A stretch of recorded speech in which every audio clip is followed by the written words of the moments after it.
The massive meeting hall was bigger than 10 football fields put together. Lights from 12 different worlds shined down on the center stage. Ambassador Juan walked slowly to his seat, his black suit neat and clean. Behind him came Maria, a woman with sharp eyes who watched everything.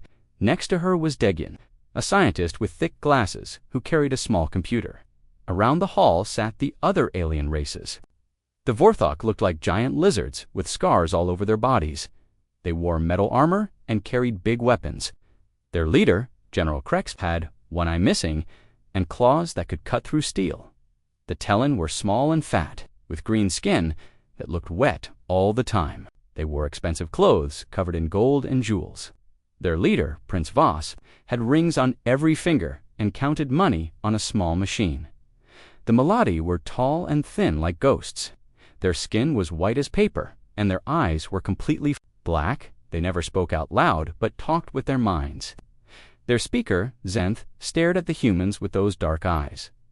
There were 9 other alien races in the hall. All of them looked angry. All of them wanted the same thing from humanity. Sat down and put his hands on the table. He had done this job for 20 years. He had talked to angry aliens before. But today felt different. Today felt like the end of something. "The meeting will start now," said a voice from the ceiling. It spoke in 12 different languages at once. General Krex stood up first. His voice was deep and scary, like thunder. "Humans have grown too fast. In 50 years, you have spread to 200 worlds. You build things we do not understand. Your computers think like living things. Your ships move faster than ours. This is dangerous." Prince Voss stood up next. His voice was high and greedy. "Humans take the best planets. You find the richest asteroid belts. You make deals that hurt our trade. You must be stopped before you take everything."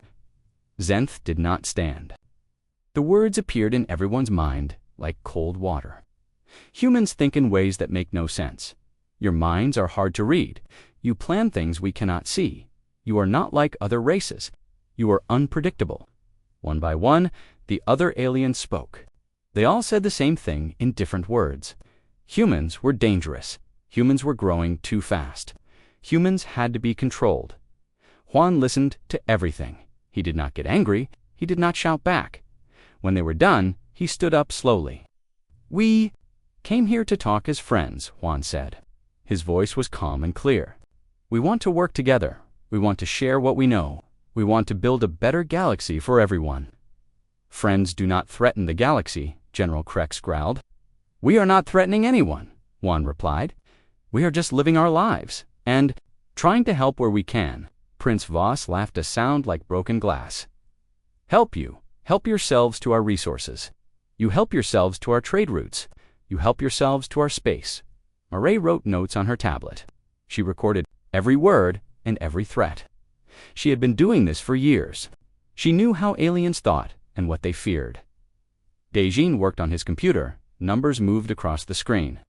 He was calculating odds and possibilities. The numbers did not look good for peace. "What do you want from us?" Juan asked. General Krex smiled, showing sharp teeth. "You will give us your computer technology. You will let us check all your worlds. You will move to planets we choose for you. You will ask before you build anything new. In return," Prince Voss added, "we will let you live safely under our protection." Zenth's thoughts entered their minds again. You will be a protected species. Like animals in a zoo, safe but controlled, the hall was quiet. All the aliens stared at the 3 humans. They expected fear. They expected begging. They expected humans to say yes. Juan looked at Marie. She nodded once. He looked at Degin. The scientist touched his computer screen and shook his head. Juan stood up again. "We need time to think about this." "You have 30 days, General Krex said. "Then we will make you agree." 30 days to be smart, Prince Voss said, "or we will teach you to be smart." 30 days to choose, Zenth's voice whispered in their minds. "Choose wisely." The meeting was over. The aliens left first, talking loudly about how easy it would be to force the humans to obey. The Vorthok talked about using their big ships. The Talon talked about cutting off trade. The Meladi talked about controlling human minds. Juan waited until they were alone. Then he turned to his team. "Well," he asked. Marie closed her tablet. "They have been planning this for months. Every race has agreed to work together. They have ships ready. They have already divided up our worlds among themselves. Dajin looked up from his computer. The math is clear. They have more ships, more soldiers, more weapons. In a normal fight, we would lose. But this will not be a normal fight, Juan said quietly. No, Mireille agreed. It will not. Dajin pressed a button on his computer. A message went out across space, faster than light, to every human world. The message was short. Option 0 is now active. Begin Phase 1 immediately. On Earth, in the deep bunkers where the human leaders lived, alarms started ringing. People who had been waiting for this day for years started working. They had hoped this day would never come, but they were ready. The plan that no alien knew about was starting. The plan that would change everything was beginning. Juan looked out the big window at the stars. We offered them partnership. We offered them friendship. We offered them a better future. And they offered us a cage, Mireille said. Then we will show them what happens when you try to cage humans, Dajin said softly. Outside, alien ships were already moving toward human space. They thought they were going to an easy victory. They thought humans would give up without a fight. They were wrong about everything. The 30 days were just beginning. But for humanity, the real work had already started. 28 days had passed since the big meeting. The aliens had been busy. Their ships moved closer to human space every day. Their leaders made speeches about bringing order to the galaxy. Their people prepared for war. On the last day, Ambassador Juan walked into the meeting hall again. This time, he came alone. Mireille and Dajin were not with him. The aliens thought this meant humans were scared and ready to give up. The hall was packed. Representatives from all 12 alien races sat. In their seats, behind them were their military leaders, their trade bosses, and their best mind readers. They all wanted to see the humans surrender. General Krex stood up first. His armor was polished and shiny. His weapons were clean and sharp. Have you made your choice, human? Prince Voss rubbed his rings together. They made a sound like coins. Falling. We hope you have been wise. Refusing us would be very expensive for your people. Zenth sat perfectly still, but everyone could feel thoughts pressing against their minds, trying to make them afraid. Juan walked to the center of the hall. He looked tired. His suit was not as neat as before. The aliens smiled when they saw this. They thought he had given up. We have made our choice, Juan said. His voice carried clearly through the hall. Good General, Krex said. Tell us your surrender terms. Juan shook his head slowly. We do not surrender. We refuse your offer. The hall exploded with noise. Aliens shouted and roared and sent angry thoughts through the air. General Krex hit the table so hard it cracked. Prince Voss dropped his money counter. Zenth's mental pressure got so strong that some aliens held their heads and groaned. You refuse. General Krex's voice was like breaking rocks. You stupid little race. Do you know what this means? It means you choose war over peace, Prince Voss said. His voice was shaking with greed. Good war will make us richer when we take your worlds. Zenth spoke directly into everyone's mind. The words felt like ice water. You choose death over life. You choose pain over safety. You are fools. Juan waited for the noise to stop. When the hall was quiet again, he spoke. We came here in peace. We offered to share our knowledge. We offered to work together. General Krex shouted. You offered us chains, Juan said quietly. Pretty chains, but still chains. You want to control where we live. What we build, how we think, that is not life. That is prison. Then you will learn what real prison feels like, Prince Voss said. Our ships are already moving toward your worlds. You have 3 days before we arrive. 3 days to change your mind, General Krex added. 3 days to be smart. Juan reached into his pocket and pulled out a small device. The aliens tensed, thinking it was a weapon, but it was just a recorder. I want everyone to hear this clearly, Juan said. He pressed a button and spoke into the device. Today, the Galactic Confederation has chosen war over peace. They have rejected partnership and chosen conquest. Let the record show that humanity tried to find another way. Your choice does not matter, General Krex said. You are outnumbered 100 to 1. Your tiny fleet cannot stop our armada. You are right, Juan said. We cannot stop your armada. The aliens looked confused. Why was the human agreeing with them? But we do not need to stop you, Juan continued. We just need to not be here when you arrive. Running away will not save you, Prince Voss said. We will find you wherever you go. Will you? Juan asked. He smiled for the first time in 30 days. That should be interesting. Zenth tried to read Juan's mind, but there was something different now. Something was blocking the mental probe. The human's thoughts were hidden behind walls of steel. What? Are you planning? Zenth asked out loud, speaking for the first time instead of using thoughts. We are planning to leave, Juan said simply. All of us, every human in the galaxy. We are going home. The aliens laughed. The idea was crazy. Humans lived on hundreds of worlds. They had cities and factories and farms spread across thousands of systems. No one could move that many people that fast. Impossible, General Kreck said. You cannot evacuate an entire civilization in 3 days. You are right again, Juan said. We cannot do it in 3 days. The aliens stopped laughing. We started 28 days ago, Juan said quietly, the day after our first meeting. While you were making plans to attack us, we were making plans to leave. Prince Voss went very still. What do you mean? I mean that by now most humans are already gone. The ones who are left are taking the last ships home. In 72 hours, there will not be a single human left in this part of the galaxy. Liar. General Krex roared. No one can move that fast. Juan pulled out his communicator. Mireille, please give our friends the current status. Mireille's voice came from the device, clear and calm. New Seoul evacuation complete. New Tokyo evacuation complete. New London evacuation complete. Kepler Station evacuation 70% complete. Mining Base Alpha evacuation 90% complete. Total human population outside Earth space now down to 12% and falling. The hall was silent. No one moved. No one spoke. How? Prince Voss whispered. We planned for this day, Juan said. We hoped it would never come, but we were ready. Every human world had evacuation ships hidden nearby. Every human colony had emergency supplies ready. Every human city had evacuation drills every month. But the infrastructure, one of the other aliens said, the cities, the factories, the space stations, you cannot move those. No, Juan agreed, we cannot move them. So we are destroying them instead. Destroying them. General Krex could not believe what he was hearing. Every human building will be rubble. Every human machine will be scrap metal. Every human computer will be wiped clean.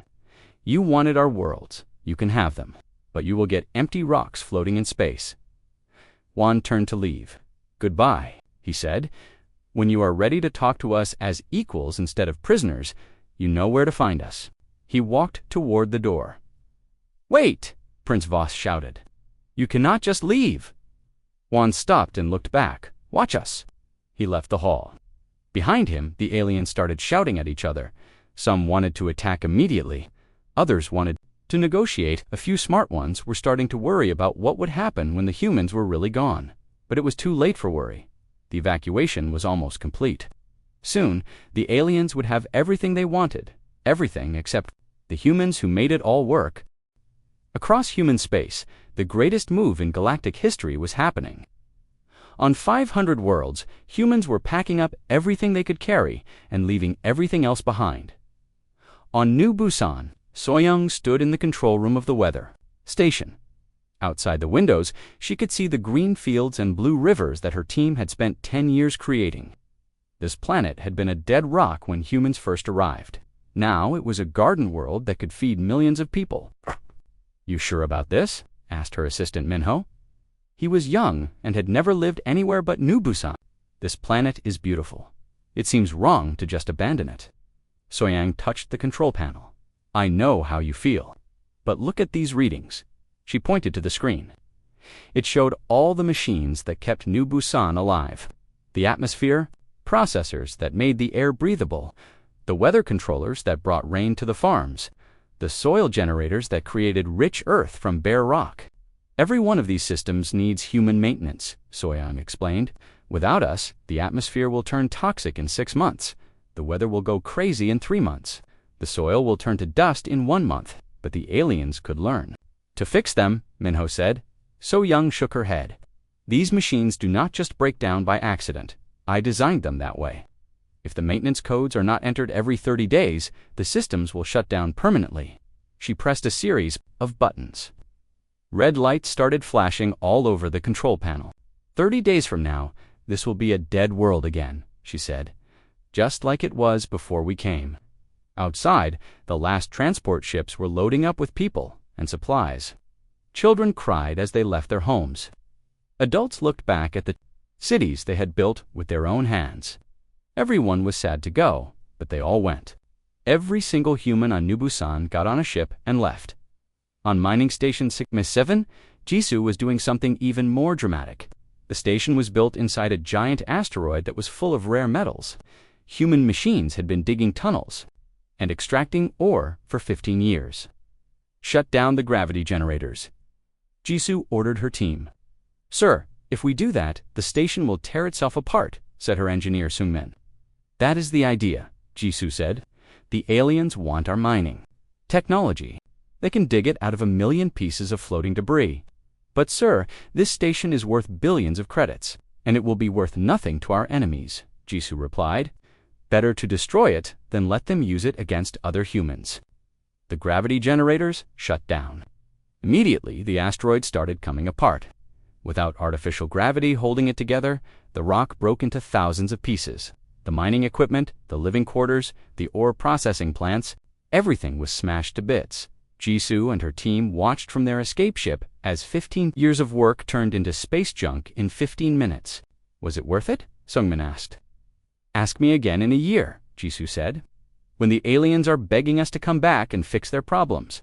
On research station Kepler 9 Kyungsoo was making sure the most important evacuation of all went perfectly. This station held the greatest collection of human knowledge in the galaxy. Scientists from Earth had worked here for 20 years, studying everything from black holes to alien biology. All the data cores are loaded, reported his assistant. Yoonji, all the research samples are secured. All the prototype equipment is packed. What about the laboratory computers? Kung-soo asked. Wiped clean and then destroyed with thermite charges, Yoonji said. There is nothing left but melted metal. Kun-soo nodded. The aliens would find empty rooms and burned equipment. They would never know what incredible discoveries had been made here. And the alien research subjects, he asked? Eung smiled. The Vorthok combat drugs we were studying. The samples are gone, but we left behind some very interesting modified versions. If they try to use them, they will get some unpleasant surprises. The tell-and-trade algorithms we were analyzing corrupted with subtle errors. They will work for a few months, then start causing economic chaos. The malady psychic enhancement techniques, replaced with techniques that will actually damage psychic abilities over time. Kung-soo felt a moment of satisfaction. The aliens thought they were so smart. They thought humans were primitive and easy to fool. They were about to learn how much they did not know. All across human space, the same scene was playing out. Humans packed up what they could carry and destroyed what they could not. Space stations were abandoned. Planets were evacuated. Entire solar systems were left empty. But the aliens did not know the most important part of the plan. On Earth, in a bunker deep under the mountains, Mireille sat in front of a wall of computer screens. Each screen showed a different part of the evacuation. Her job was to make sure every human got home safely. Status report, she said into her headset. Sector 7 evacuation complete, came a voice from the speakers. Sector 12 evacuation complete. Sector 18 evacuation in progress, 95% finished. One by one, the reports came in. Humans were coming home from every corner of the galaxy. But Mireille was not just watching the evacuation. She was also watching the aliens. What are the Vorthok doing? She asked. Their main fleet is moving toward the Tau system, reported one of her intelligence officers. They expect to find our biggest military base there. They will find empty space, Mireille said with satisfaction. What about the T'lin? They are sending cargo ships to our industrial worlds. They want to steal our factories. They will find piles of scrap metal, Mireille said. And the Melody, they are trying to track our evacuation ships with psychic scanning, but the psionic dampeners are working perfectly. They cannot see us at all. Mireille smiled. The aliens thought they were hunting humans. but humans were leading them around by the nose, showing them exactly what humans wanted them to see. "How long until the last evacuation ship reaches Earth?" "Space," she asked. 18 hours, came the reply. "And how long until the aliens reach the first abandoned human world?" 24 hours. "Perfect," Murray said. "They will arrive just in time to find nothing but empty buildings and broken dreams." She looked at the main screen, which showed a map of the entire galaxy. Red dots showed where aliens were moving. Blue dots showed where humans used to be.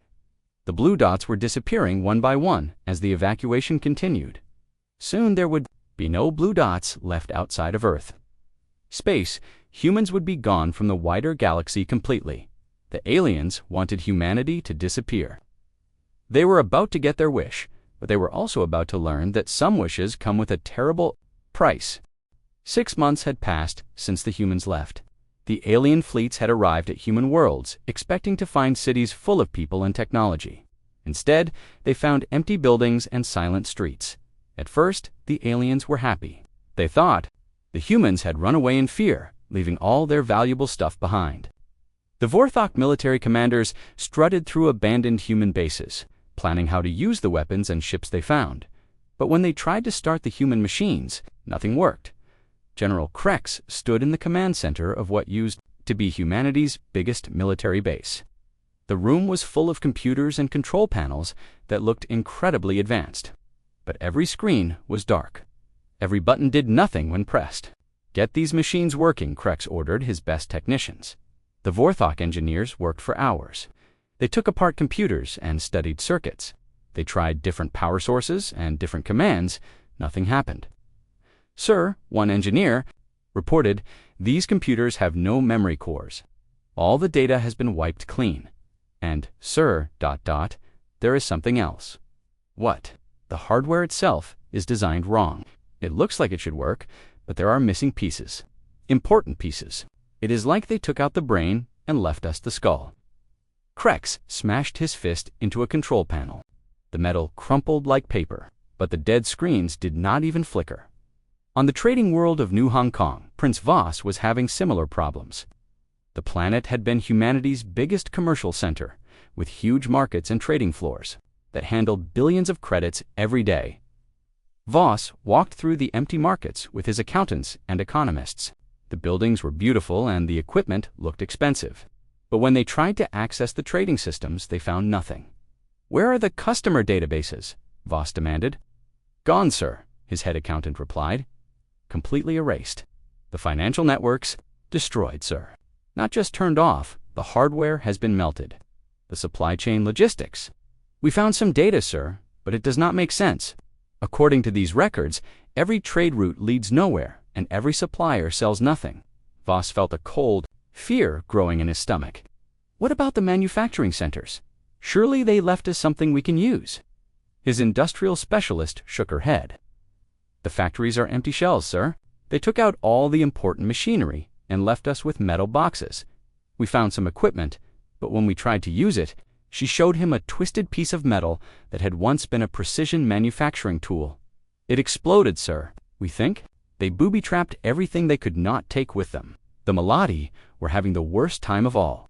Their entire society was based on psychic communication and mental control. They had expected to use their powers to track down the fleeing humans and force them to come back. But something was wrong with the psychic realm. Zenth sat in a meditation chamber on the abandoned human research station, trying to extend mental feelers across the galaxy. But instead of the usual clear psychic space, there was nothing but static and noise.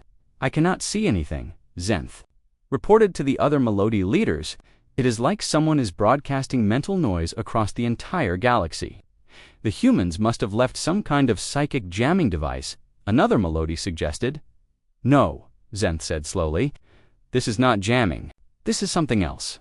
The psychic realm itself has been changed, corrupted, made hostile to our kind of thinking."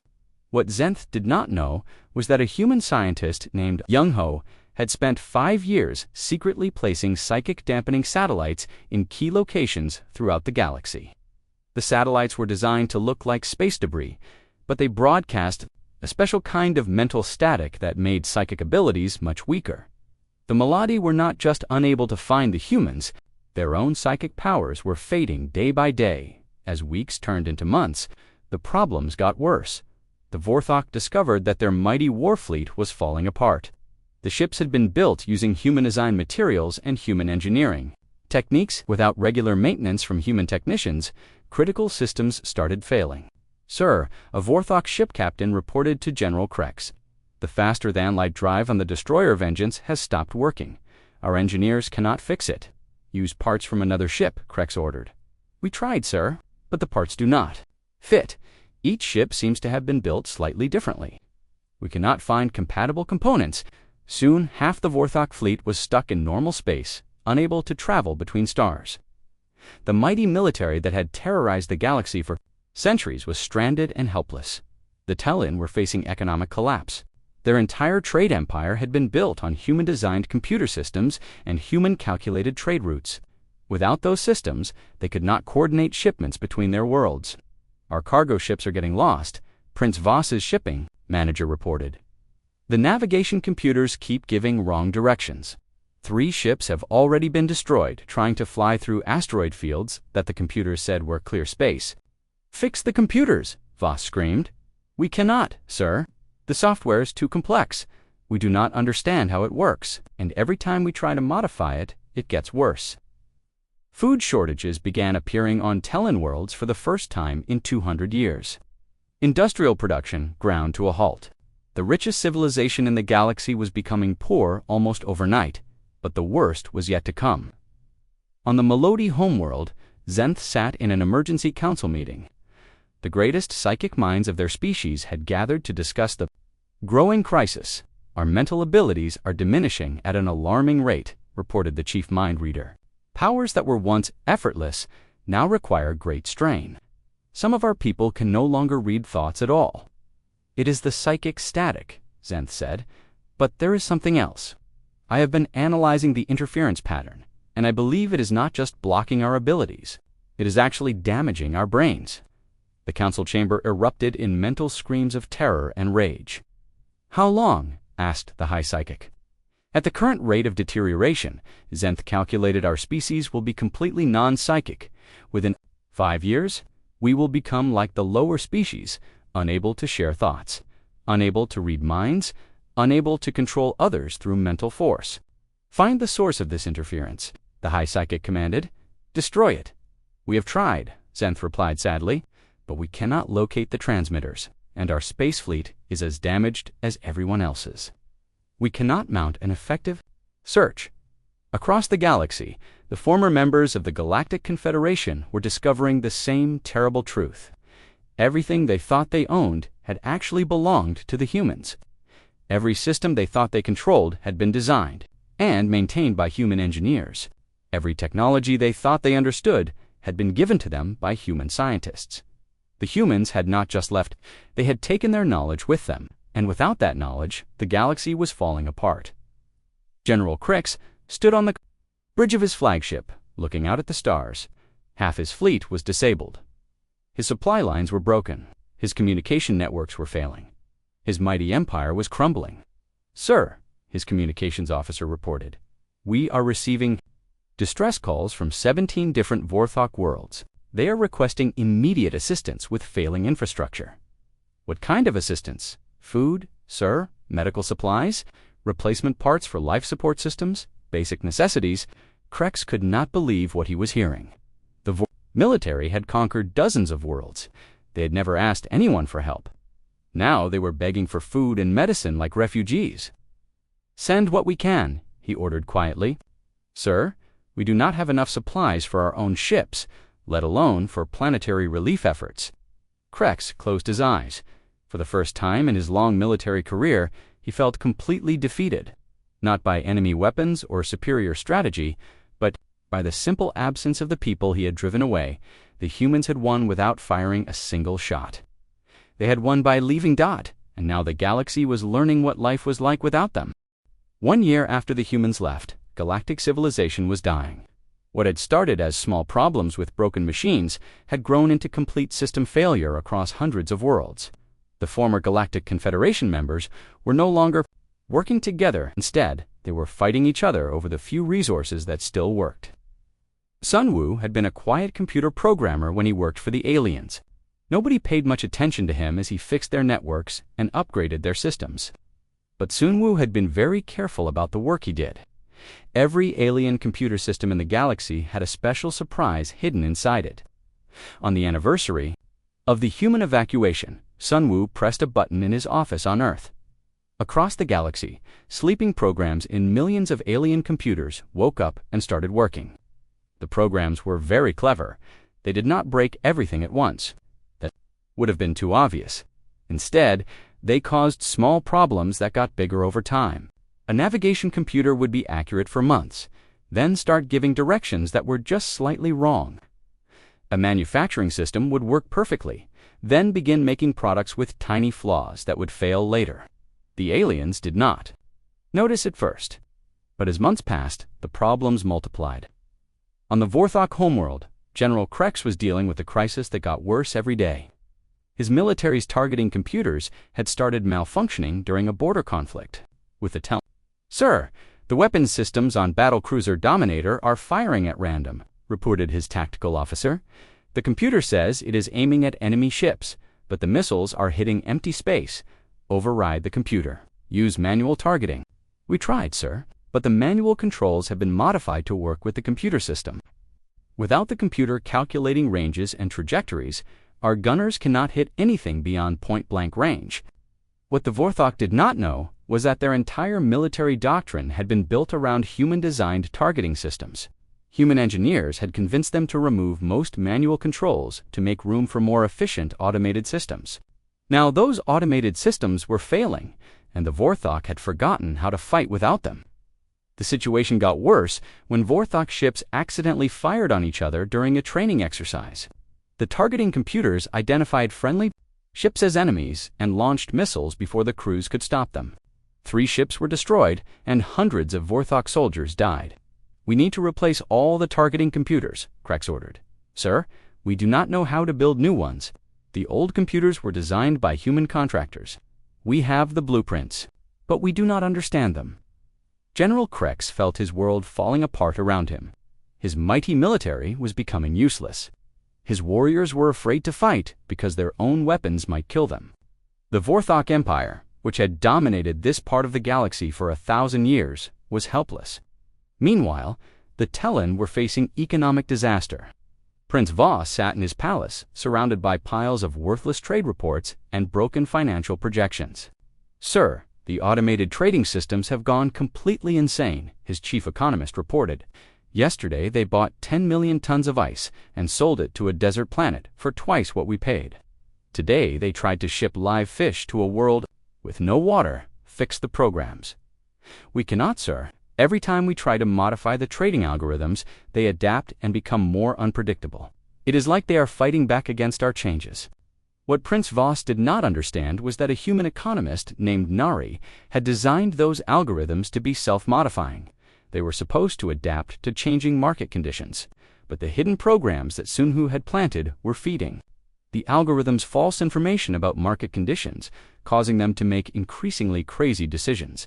The Tellan economy, which had been the foundation of galactic trade for centuries, collapsed in 6 months. Entire industries shut down. Billions of Tellan citizens lost their jobs. Worlds that had never known poverty suddenly faced starvation. Sir Voss's food distribution manager reported, "The supply chain management system has routed all our grain shipments to uninhabited systems. Our agricultural worlds are reporting food riots. Reroute the shipments manually." "We tried, sir, but the shipping routes were optimized by computer. Without the automated system, we do not know which ships should go where or when they should arrive. Manual coordination would take years to organize." The Melodi were suffering worst of all. The psychic static that had been growing stronger for months suddenly intensified. Zenth sat in a medical facility on the Melodi homeworld, undergoing tests that confirmed the species' worst fears. "The damage to our psychic abilities is permanent," the doctor reported. "The neural pathways that allow telepathic communication have been altered at the cellular level. Even if the interference stopped today, we would never recover our full powers." Zenth could barely form coherent thoughts anymore. The constant mental noise made concentration almost impossible. How many of our people have been affected? 93% of the population now shows significant psychic impairment. The remaining 7% are losing abilities rapidly. What made it worse was that Melody Society had been completely dependent on telepathic communication. They had no written language, no electronic communication systems, no way to coordinate activities without mental contact. As their psychic abilities faded, their civilization was falling apart. "We cannot even talk to each other anymore," Zenth said aloud, speaking words instead of projecting thoughts. 2 years after the humans left, 3 alien ships appeared at the edge of human space. They were damaged and barely functional. Their crews were hungry, tired, and desperate. The ships contained the last free leaders of the former Galactic Confederation: General Krex of the Vorthok, Prince Voss of the Tellan, and Zenth of the Melody. They had come to beg for humanity's help. The meeting took place on a small space station just inside human territory. The station was simple and clean, with basic furniture and no decorations. It was very different from the grand meeting halls where the aliens used to make their demands. Ambassador Juan walked into the room and saw 3 broken leaders who looked nothing like the proud, arrogant beings who had threatened humanity 2 years earlier. General Krex's armor was dented and patched with mismatched pieces. One of his arms was in a mechanical brace, and he walked with a limp. The mighty Vorthok military leader looked like an old soldier who had lost too many battles. Prince Voss had lost weight, and his expensive clothes were worn and dirty. His rings were gone, probably sold to buy food for his people. The richest being in the galaxy now looked like a beggar. Zenth was the most changed of all. The once proud psychic spoke only with words now, and even those came slowly and with effort. The mental static had damaged more than just telepathic abilities. It had affected basic cognitive functions as well. Juan sat down across from them. He did not smile or speak. He simply waited for them to explain why they had come. General Krex spoke first, his voice rough and tired. "Our civilizations are dying. Our people are starving. Our worlds are falling apart. We need your help." "What kind of help?" Juan asked. Prince Voss leaned forward desperately. "Technical assistance. Our computer systems have failed completely. Our trade networks have collapsed. We do not know how to fix them. Medical aid," Zenth added slowly. "The psychic interference has caused brain damage to my entire species. We need human doctors to help us." "Food," General Krex said quietly. "Our agricultural systems have stopped working. Millions of Vorthok are facing starvation." Juan listened to their requests without emotion. "And what are you offering in return?" The 3 aliens looked at each other. They had expected this question, but they still found it difficult to answer. "What do you want?" General Krex finally asked. 2 years ago, we offered you partnership," Juan said. "We wanted to work together as equals. You rejected that offer and demanded our submission instead." "What has changed?" Prince Voss swallowed his pride. "We were wrong. We thought humans were weak and primitive. We thought you would be easy to control. We were stupid and arrogant. We underestimated you." General Krex admitted, "We thought technology was just about building bigger ships and better weapons. We did not understand that you had built the foundation that all of our civilizations rested on." "We cannot survive without you," Zenth said simply. "We tried to force you to serve us, and instead we destroyed ourselves. We see now that we need you more than you need us." Juan considered their words. "So you are asking us to save you. Why should we? You threatened to conquer our worlds and enslave our people. You gave us 30 days to surrender or face destruction. Why should we help the same beings who wanted to put us in cages?" The aliens had no good answer to that question. They sat in silence, waiting for Juan to continue. "However," Juan said after a long pause, "we are not the same as you. We do not enjoy watching civilizations collapse, even when those civilizations have been hostile to us. We are willing to provide assistance, but only under certain conditions." "What conditions?" General Krex asked. "First, the Galactic Confederation is dissolved permanently. There will be no more alliance against humanity. Each species will deal with us individually." "Agreed," all 3 aliens said quickly. "Second, any technology we provide will remain under human oversight. You may use our systems, but we will control access and maintenance. If you threaten us again, the technology stops working immediately. The aliens looked uncomfortable with this condition, but they had no choice. Agreed, they said. Third, any species that receives human assistance will allow human observers on their worlds. These observers will monitor compliance with our agreements and report any hostile activities. You want to put spies on our planets? General Krex asked. We want to make sure you do not use our help to prepare another attack against us, Juan replied. If you have nothing to hide, the observers should not be a problem. After some discussion, the aliens agreed to this condition as well. Fourth, and finally, Juan said, this assistance comes with a price. Each species must provide us with something we want in return for our help. What do you want from us? Prince Voss asked nervously. Juan smiled for the first time since the meeting began.